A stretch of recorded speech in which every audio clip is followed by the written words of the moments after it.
Day off ko na naman nga, kaya samahan niyo ko sa panibagong araw at panibagong mini vlog.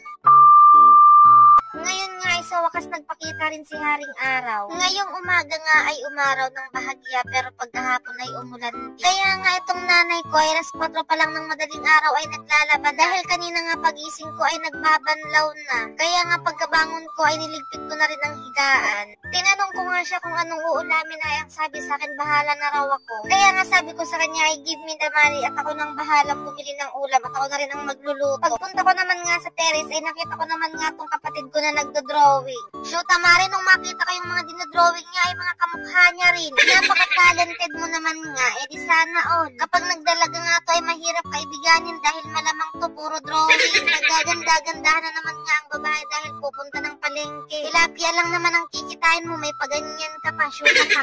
At eto naman yung kapatid ko ay naglalambing dito sa terrace habang nakaupo ako. Hindi ko alam kung ano na naman ang hihingiin nito. Nanghihingi nga siya ng 5 piso kaya binigyan ko siya. Sabi ko bumili ng 5 pisong mantika. Nagkusa na nga siyang punasan yung pisngi ko dahil alam niya sa sarili niya na amoy bagang siya. Shoot, Mari, yung piniprito kong isda ay nadurog na. Bigla kasi kaming naubusan ng gasol kaya dito ko sa kuryente niluto. Shoot, Mari, kawawa naman yung isda. Patay na, dinurog pa. Kasasarsyado ko pa naman yan kaya imposibleng mabuhay pa siya. Habang nagpiprito nga ako ay sinilip ko yung kapatid ko kung anong pinapanood. Shoot, Mari, mukhang naghahanap ng idea sa kalikutan. Pagkapulo nga ng sabaw ay nilagay ko na rin yung ito. Oh, Mari, nakikita nyo ba yan? May isa na namang nanay na satisfied dahil wala nang labahin. Sakto nga dahil tapos na rin ako magluto kaya tara kain tayo.